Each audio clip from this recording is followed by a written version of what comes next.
kamu membayangkan bagaimana kita bisa mengetahui kemampuan seorang anak bukan hanya dari akademiknya, tapi dari cara ia berjalan, berbicara, bermain, bahkan bersosialisasi. Di balik semua itu ada sebuah proses penting yang disebut asesmen perkembangan. Halo mahasiswa hebat, hari ini kita akan belajar bagaimana menyusun instrumen asesmen perkembangan yang tepat agar kita bisa memberikan intervensi yang paling sesuai untuk setiap anak berkebutuhan khusus.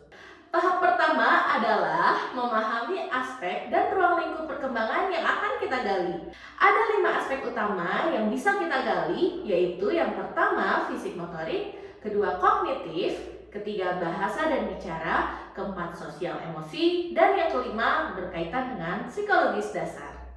Dari masing-masing aspek kita turunkan lagi ke subaspek yang lebih spesifik. Misalnya pada motorik halus kita bisa menilai koordinasi mata tangan atau kekuatan jari. Tahap kedua, kita menganalisis tujuan asesmen. Apakah untuk screening awal, pemantauan perkembangan, atau evaluasi intervensi. Setelah tujuannya jelas, kita tetapkan komponen dan indikator yang akan diukur.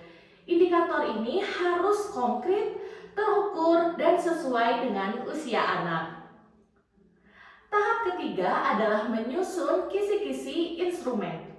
Kisi-kisi berfungsi sebagai peta kerja kita dan di dalamnya ada aspek, subaspek, indikator, nomor soal atau tugas, skor, dan teknik asesmen yang digunakan. Apakah menggunakan observasi, tes kinerja, atau wawancara. Tahap keempat, kita mengembangkan butir instrumen dari kisi-kisi yang sudah dibuat. Tugas atau pertanyaan harus relevan dengan indikator, menggunakan bahasa yang mudah dipahami oleh anak, dan disesuaikan dengan konteks kehidupannya. Tahap terakhir adalah memastikan kualitas instrumen.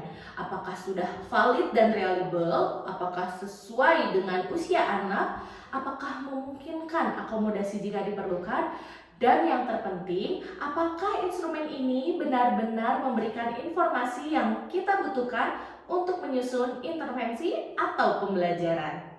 Menyusun instrumen asesmen perkembangan bukan hanya soal membuat soal atau tugas. Ini adalah memahami anak secara utuh, menghargai potensinya, dan memastikan setiap langkah intervensi yang kita berikan benar-benar tepat sasaran.